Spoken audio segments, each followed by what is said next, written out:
This is case number 16-1705. People versus Maxwell Brack. He's here for sentencing, Your Honor. Okay, please. Good morning, Lieutenant Logan on behalf of the people. Ronald Weitzman on behalf of Mr. Brack. Good morning, Judge. All right, good morning.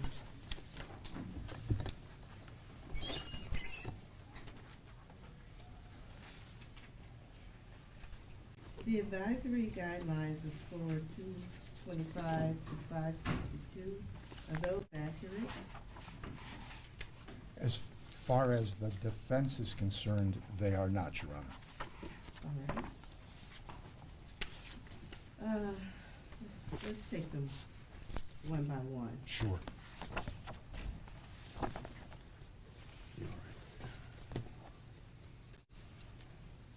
Ready? Yes, Your Honor. Okay. PRV is scored as 0, and we concur. PRV1, yes. Oh, okay. PRV2 is scored as 10 for 2 prior low-severity felony convictions, and I understand from my client that he has only 1 prior low-severity felony conviction, that of felony firearm, and not felonious assault. Accordingly, we would make it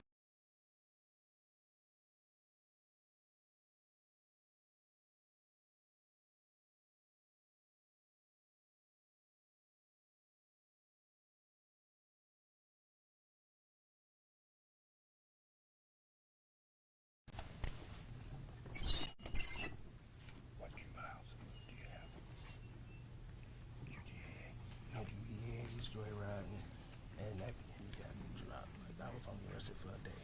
Okay.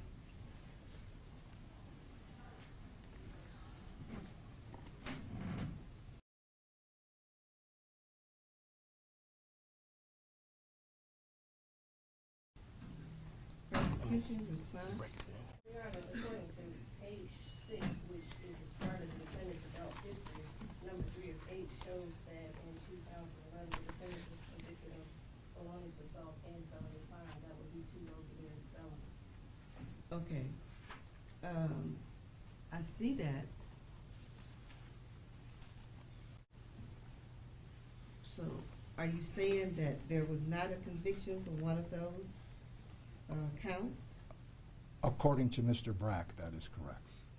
That he only pled to a felony firearm count.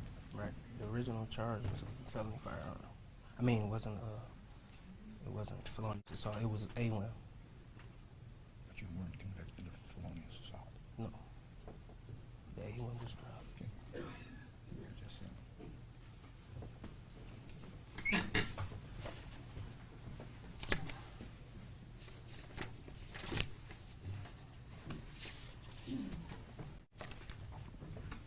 Well, the probation department is pretty detailed about this, indicating the defendant was convicted of felonious assault and weapons felony firearm, that he served the 2 years on the felony firearm.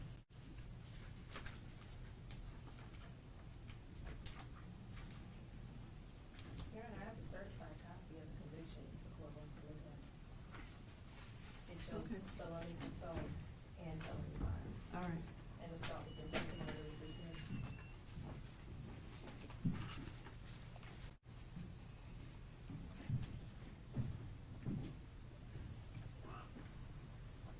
Yes. On the judgment of sentence, it shows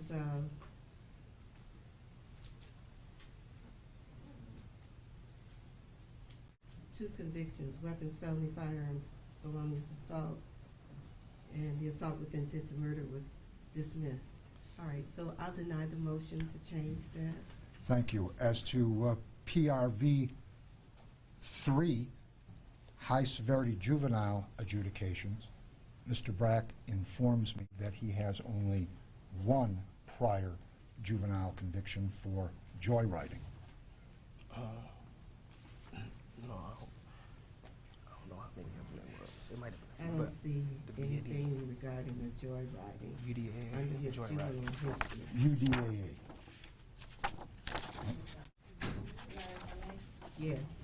Looking on page 5 of the pre-sentence report, which is the defendant's juvenile history, number 1 of, well, it should be 1 of 3, the motor vehicle unlawful use, that would be the joyrider, which is a high misdemeanor, also scored as a low severity felony.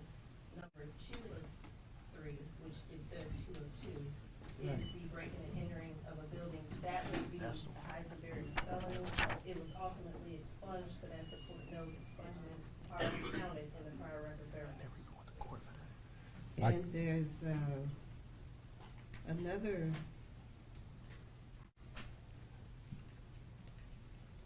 No, that was a dismissal. Number 3 of 3 was a dismissal. Okay. My client informs me that he never even went to court for the former one that we were talking about, that there was never a case brought against him for that. B&E. For B&E. Right, I was I understand. for 1 day.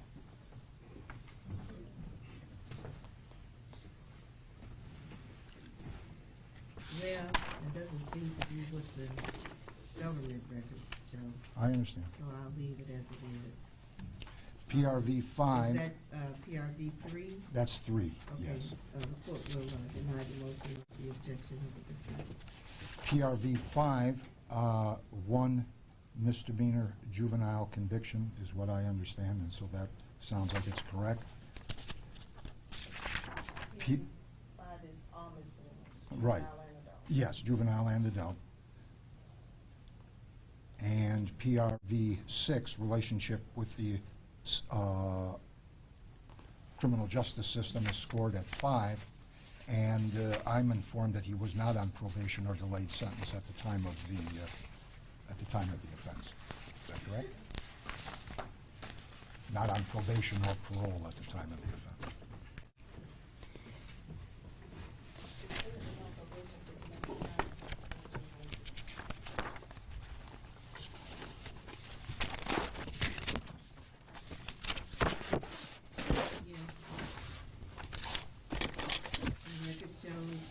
Placed on probation on October 29th, 2015. And the date of offense here is December 14th, 2015. I'm informed that he served 40 days for that and there was no probationary period.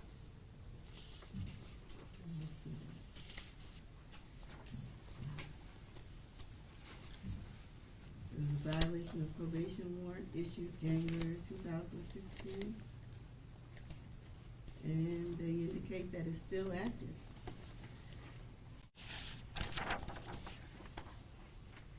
Defendant failed to sign the terms and conditions of the probation order.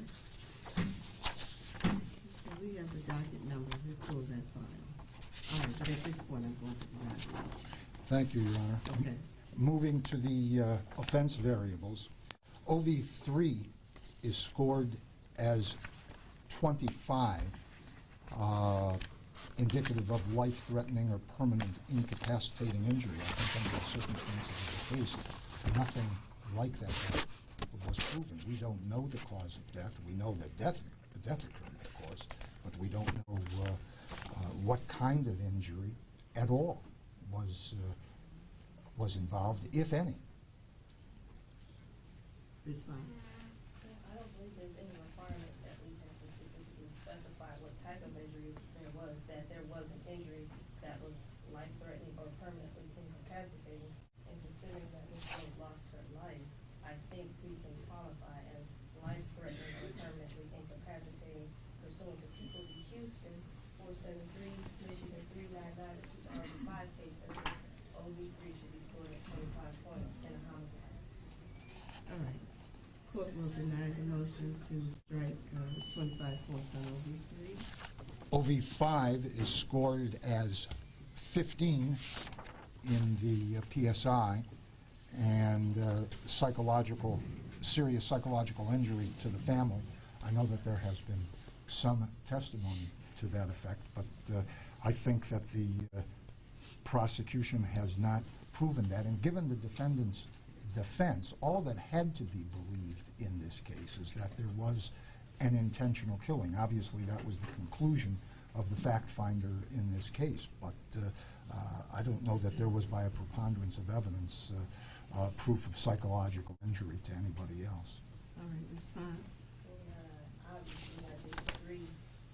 During the trial, both Lisa's mother and sister testified, one of her sisters, and they both testified, probably not extensively, but to the effect of how this Ms. Globe's death has affected their family. They are both present here and can give more information if the court needs it. But as testified, Ms. Kajavia Globe was essentially the heart of that family, and they're basically hanging on by thread just to be here today. And in the precinct's report, Ms. LaShawna Globe indicated that they do need psychological counseling. They've just been waiting until this part of it, this stage of it is over before they start. There is no requirement that they start in order to be scored, and I think it definitely needs to be scored in this case. All right. The evidence was that the deceased family member went missing on a Friday, I think, evening, and the family was immediately concerned because they indicated that that was unlike her, and the body wasn't found for 4 days. So there was apparently a lot of anguish that occurred over those 4 days, and probably some wish that the worst wouldn't be the case, but it turned out to be the case. And so I think that the testimony and the evidence in the case support the 25 points. I'll score it at 25. Just 15. Was it, which one are we talking about? 5? 5. Yeah, I'll leave it as scored by the probation department. Thank you, Your Honor. OV6 is 25, and that's appropriate given the conviction for second-degree murder, as I understand it. OV19 is scored as 0 by the probation department. We concur with that. The prosecution requests it to be scored at 15, avoiding or obstructing justice in some way, and I think that consistent with the defendant's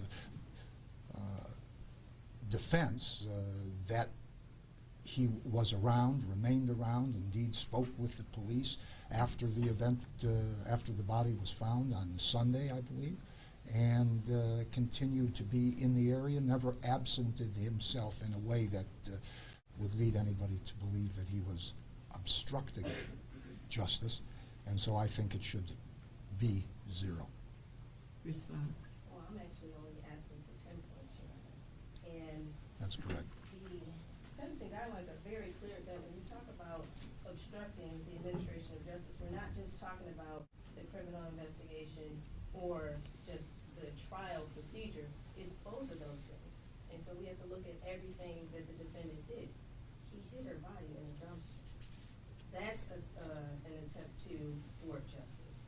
He gave a statement to the police where he lied to the police. He lied under oath in the trial, Your Honor. Those are all worth more than 10 points, but I'm constrained to only ask for 10 points because of Rules 19. Okay. So the prosecution is asking that OV19 be scored 10 points instead of 0. Yes, Your Honor. All right. I'm going to grant the motion over the objection of the defense.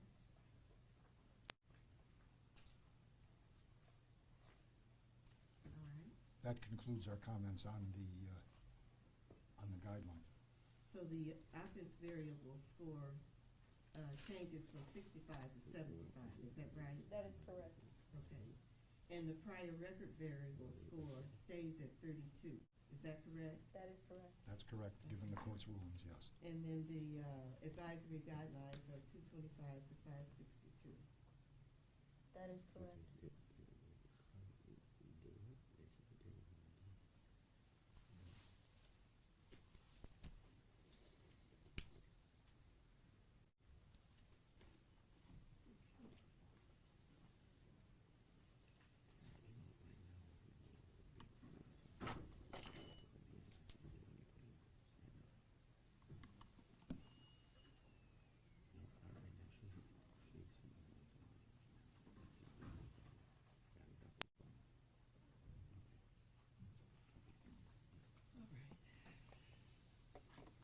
Any other additions or corrections to the pre-sentence report? Anything else? No, Your Honor. None for the people. All right, prosecution? Your Honor, there are 3 family members who would like to address the court. All right, they can come forward.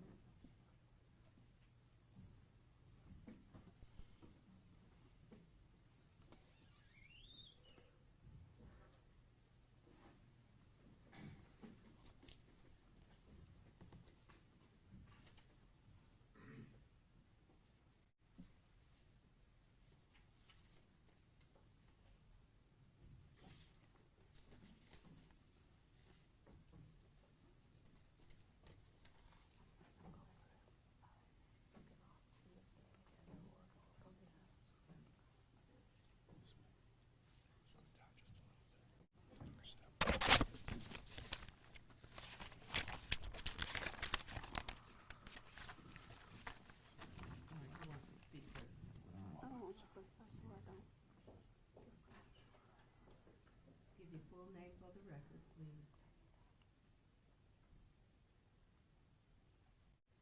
Adia Lord. Do you want some water? Okay. I'm okay. What's your full name? Ania Lawrence. You're gonna have to speak a little louder and clear. Ania Lawrence. How do you spell first name? A''Nia. Okay. And Lawrence? Lawrence. Okay. Hello. Lawrence, you may speak. I just want to say that I'm torn apart. I don't sleep at night no more. I feel like what he think he did, whatever he think he accomplished, I just hope that, excuse me, but I just hope that a broom gets stuck up in his butt every day. I hope that he suffers. I hope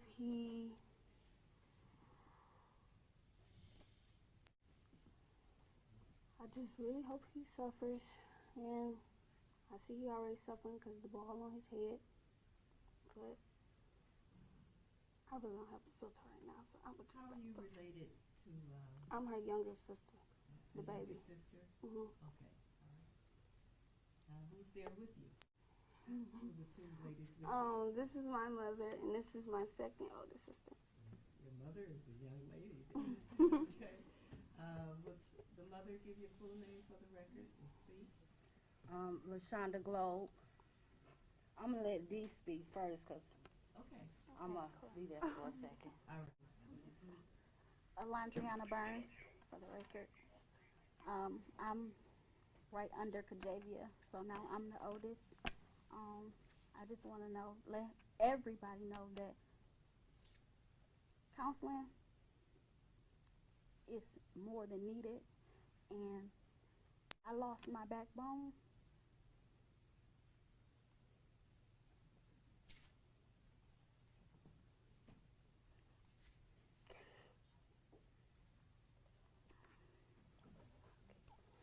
I lost everything.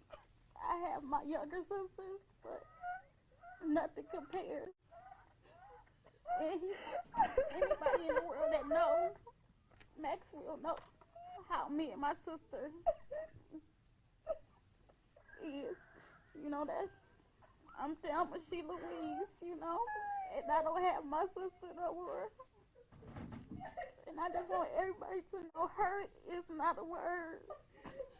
Destroy is not a word. I would just ask, and I know it's so far-fetched, but why you didn't? You could have just took us together, because I never had to live without my sister, and it's awful.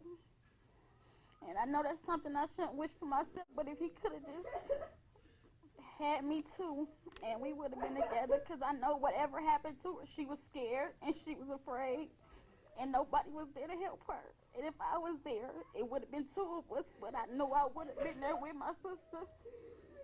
And that's all I got to say. All right, Mrs. Globe. Your Honor, I'm addressing you today as a mother that had an intuition That baby, that was the devil. I seen it. I announced it.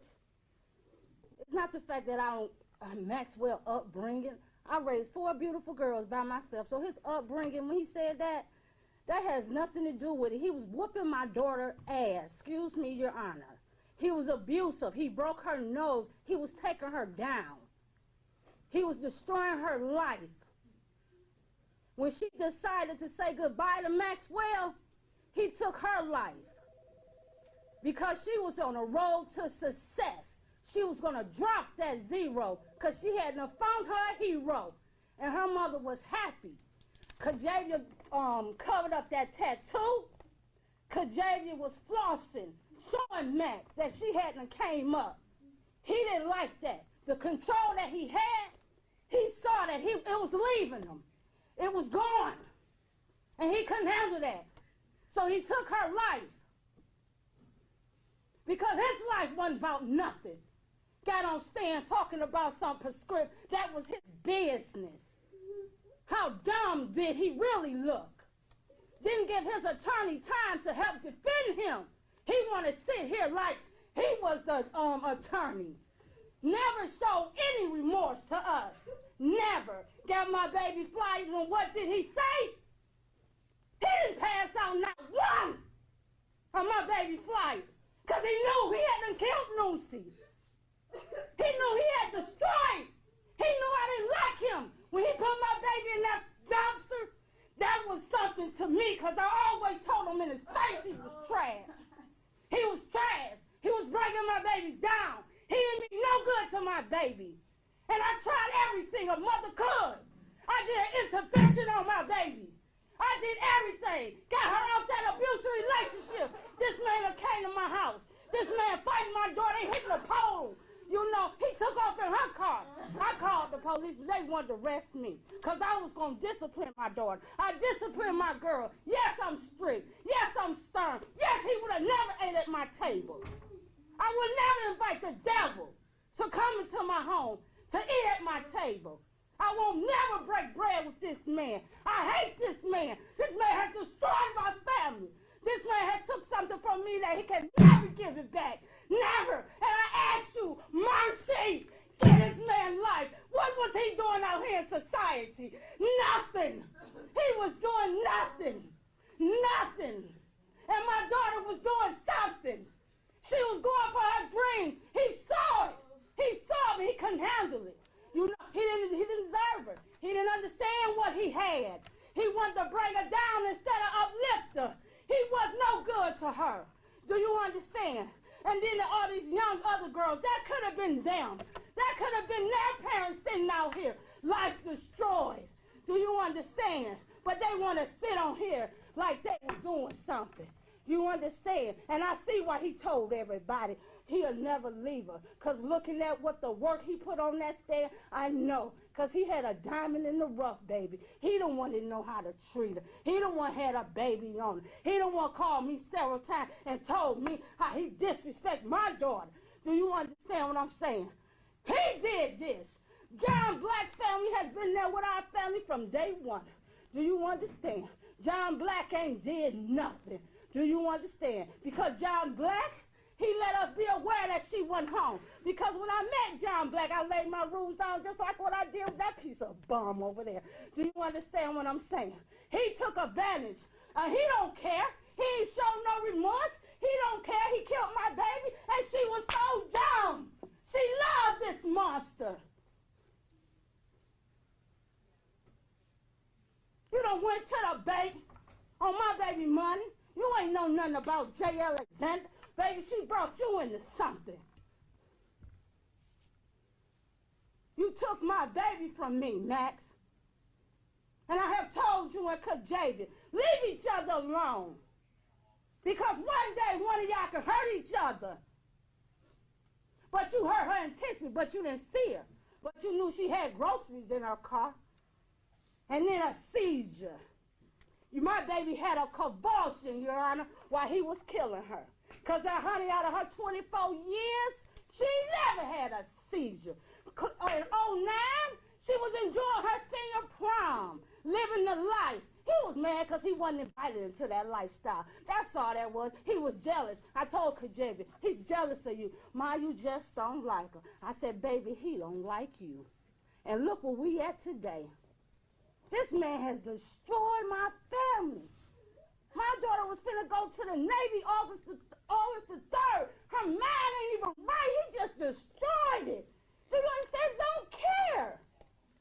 He don't care. That was him at the bank. I said it from day one because he had on that mask. I didn't care because Lucy's phone was sitting right in his lap. A lot of stuff at the trial was not mentioned, and I am highly upset about that too. Some facts that I felt should have been brought out, and I thank you because you caught it a couple of times. Well, I couldn't say it, but you felt it. Like, let's get serious with this.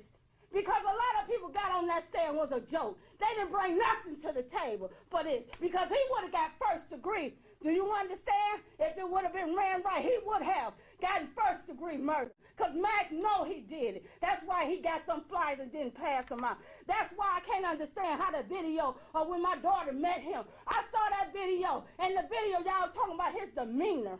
His demeanor. That video told his demeanor. That tape speaks for itself. Not some other young ladies. A demeanor after a murder. He was in there all discombobulated. Couldn't get himself together. Okay? Whether he known he was taped or not. Okay. So what? He know he had took Kajavia. And then she loved this man. Well, that seems to have been a thing. Do you understand? Yeah. She loved this man. Those matters. I am going to strongly suggest, though, that the family seek intensive Yes, we need it. counseling because it's Yeah. a very hurting situation. And don't be afraid to do that. I'm not. Don't be afraid to do that. Don't worry about what other people will say or anything like that. Nope. You have to carry on with the rest of your family. And the rest of the family has to carry on with you. So you'll never be the same, but try to minimize the hurt by getting the counseling. Okay? And I do understand. I understand. All right? I would like to, I'm not finished. Because this is the last time. I think I've let you say Oh, okay. everything because you're starting to repeat yourself. So Okay. not enough words for the situation, that's for sure. Okay?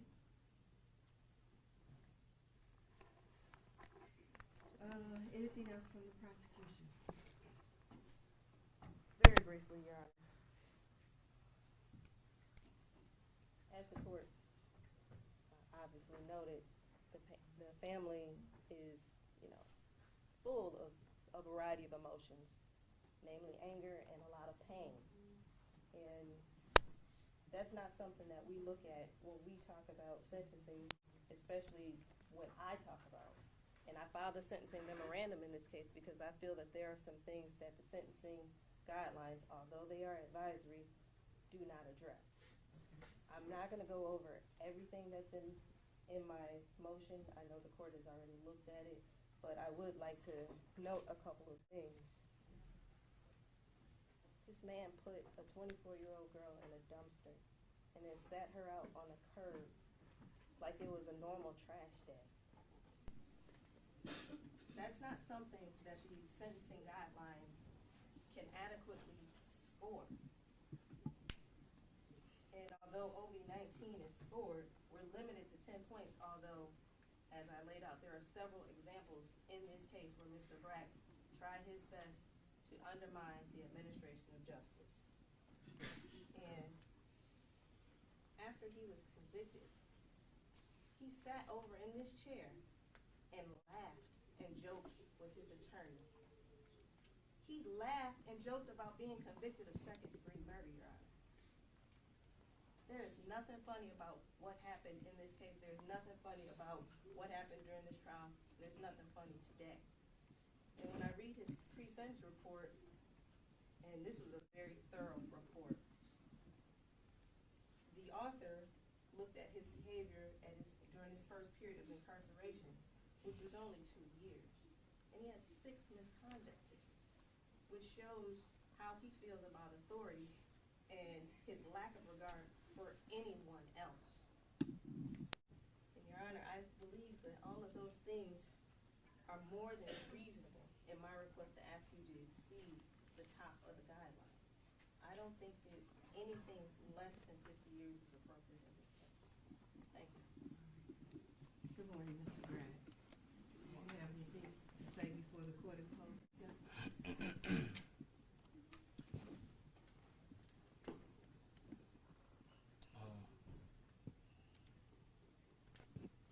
I'm innocent. I didn't do this. And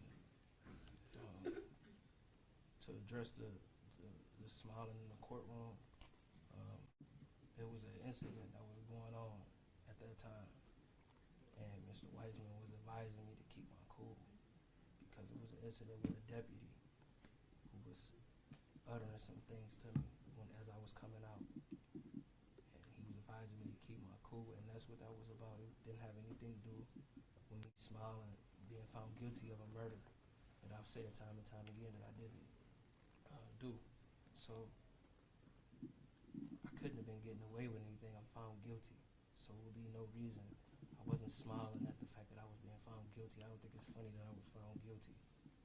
You know, like I said, Mr. Wiseman was advising me at that time to keep my cool about the situation I was going on with the deputy who had some type of underlying issue with me beforehand. As I recall, the incident with the deputy, and I admonished the deputy I didn't know you knew. For what was said because I didn't think that it was appropriate. But all of that occurred after the jury reached its verdict. And it occurred when you were being taken back to the lockup. It didn't occur before the jury's verdict. The laughing and the smiling that's being discussed occurred as the jury reached its verdict. Right. And the deputy hadn't said anything to you at that point. Yes. When I came out the courtroom, the deputy was standing right where this gentleman is standing right here, and she looked at me as I was coming out, and said like something under her breath, so it caught my attention. Well, so as I was walking, what was there to smile about? Because when it I got didn't seem like the exchange between you and the deputy was a pleasant one. No, it wasn't at all. So what was there to smile about? Because I was becoming angry about it, and Mr. Wiseman was telling me to keep my cool. The jury's on their way out here, just keep it cool. And I was telling him, as I was smiling, I was saying she was really trying to get up under my skin. She was really trying to get to me. And that's what that was about. It wasn't pertaining to me getting found guilty. Yeah, I have a copy of the video if the court wants to see it. That's okay. Continue. Anything else?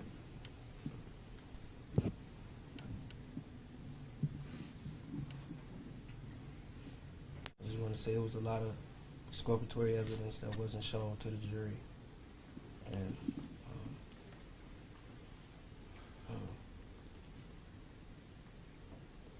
I feel some ways about what's going on and what has happened. But everything I do and say get misconstrued in some type of negative way. So let me conclude everything I'm saying.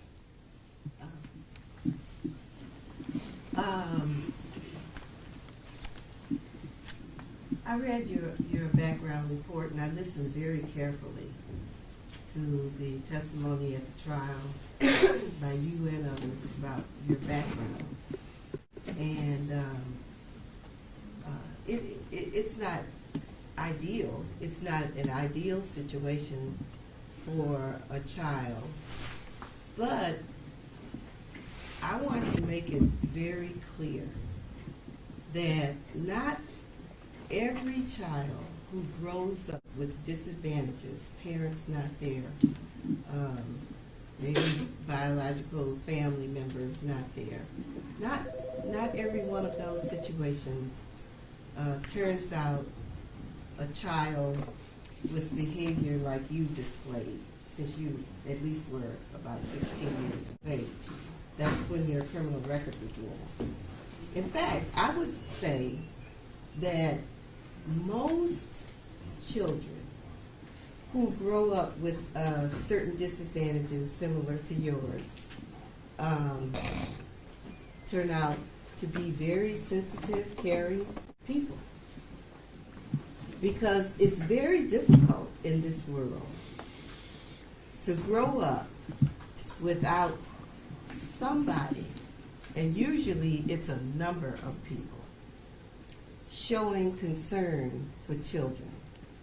And it's hard to grow up here in this country without some adults showing concern and caring feelings for children who have disadvantages similar to yours. And so children grow up feeling that love and affection and warmth that whoever is giving it to them. That's why we talk about, it takes a village, and because children will accept affection and warmth from adults no matter who it is. That's why we have to worry and be concerned about our children speaking to strangers. Because we all know that most children, no matter what their circumstances are, they could be bad, they could be great, whatever, but children, minors, generally will accept affection and guidance, which shows that the adults care about them. They generally will. But for some reason there are few who grow up in that situation, the disadvantaged situation, as well as the advantaged situation. And they end up with behavior like yours. And as the mother, Mrs. Globe, just said, and as she said in the trial, and I hear her, I hear what she's saying. She's not saying, even though she did say she hates you, but she didn't mean that when you were 16 years old. She didn't hate you because of your lack of a family background similar to her daughter's. Mrs. Globe, the mother's concern was that if you grew up in a disadvantaged situation where you might not have gotten the warmth and affection from other people that could have made you a sensitive and a caring human being, her daughter was in trouble. That's what she was saying. She was saying that if you're not sensitive, if you're not caring, if you're not concerned about other people's feelings, if you're selfish, and you're with someone who is sensitive, who is concerned about other people, who is not selfish, may be in trouble. And it's just so unfortunate that here we are today. Here we are today. There probably was something about your behavior at 15 or 16 that indicated to Mrs. Globe that her daughter was not in a good situation. She wasn't looking just at your background. She might not have been looking at it very much at all. But there was something about your behavior that confirmed her suspicions and her concerns about her child. And when I looked at your background report, your juvenile background starts around the time that Mrs. Globe says that you and her daughter started dating. It looks like it. It might have started before then, but we don't have that information. But this background report that's in front of me right now, that bad behavior started around the time that you were dating Miss Globe, the deceased, in high school. Now, if a parent, a responsible parent, sees that that responsible parent is not going to be happy. Not going to be happy. Not if you care about your child. And as Mrs. Globe said, she did everything that she could.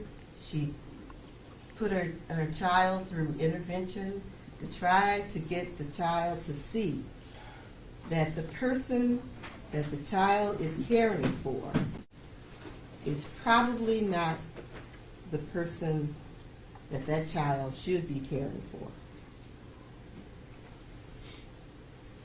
And then I look at your prior record, juvenile adjudication. And as soon as you become an adult, adult adjudication. 5 prior misdemeanors, 2 prior felonies. This is all just adult behavior. This is not the juvenile. The 5 misdemeanors, the 2 felonies. Somewhere during those convictions, I'm sure that you were counseled. I'm sure that someone within the legal system tried to get help for you if you needed it, and it didn't work. It didn't work. Now you're here with the 3 felonies. 1 is just the worst possible one, and 5 misdemeanors. You seem to have had complete control over your trial with your defense attorney. There were all kinds of demands that you were making, demands that at times I found really just despicable during this trial. I didn't like a lot of the things that your defense attorney was saying. I didn't like a lot of the interaction between the 2 of you at that table. I thought it was disrespectful. But I knew that that defense attorney was doing exactly what you were asking him to do, and that was put on a show. Put on a show where another human being has been murdered. That's despicable. Absolutely despicable. It's inhumane. It shows insensitivity to others. It's selfish. It shows a lack of concern for others. All the things that Mrs. Globe was concerned about. It played out right here in this courtroom. It was sad to see our legal system misused in that way for a show. And in this courtroom, I take that very seriously. We don't have shows in this courtroom. We don't have entertainment in this courtroom, not without consequences. It may happen, but it won't be without consequences. And it happened here, and then to top it off, as soon as that jury said guilty of 2nd-degree murder, not 1st-degree murder, there's the smile between you and your lawyer. Despicable. Insensitive. Lack of concern for others. Selfishness.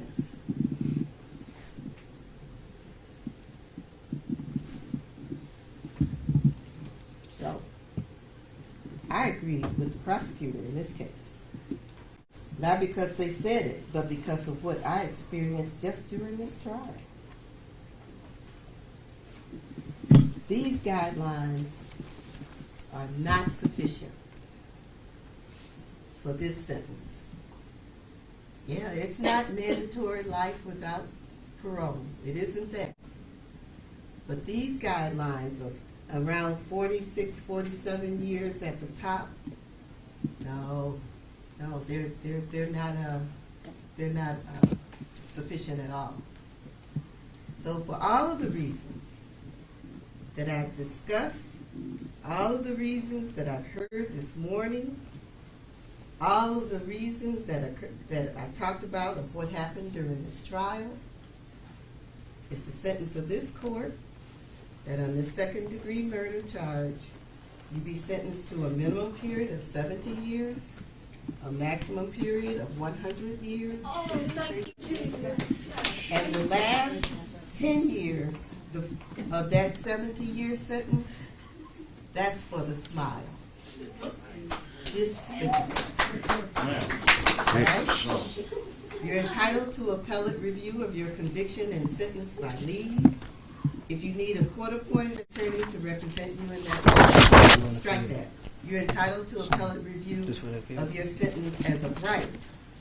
If you need a court-appointed attorney to represent you in that matter, you must file a written request to the court within 42 days of today's date. The court will honor that request and provide your attorney with the records and transcripts to effectuate that appeal. Restitution is to be determined. The jail credit is showing at 236 days. Is that accurate? Yes, Your Honor. Yes. All right. Okay. Anything else? Okay. Nothing further. All right. You get a copy. Okay. Lucky me. Huh? Lucky me. Yeah. Can I get a copy of that order that the judge signed? You know the one I'm talking about with Dr. Spitz that I turned in last week. She said she had some address and I picked up the time and signed. Or do you want me to come back for it?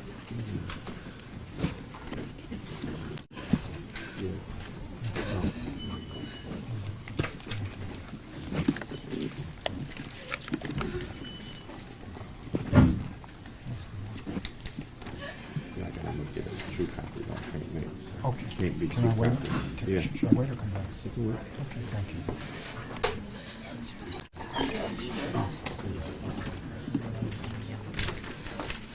We'll take about a 10-minute break.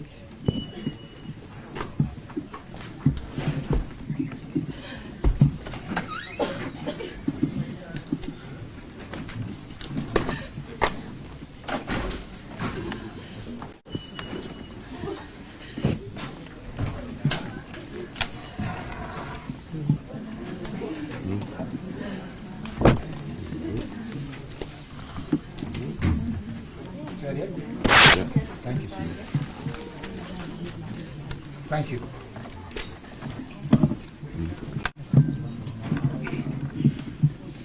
Thank you as always, sir.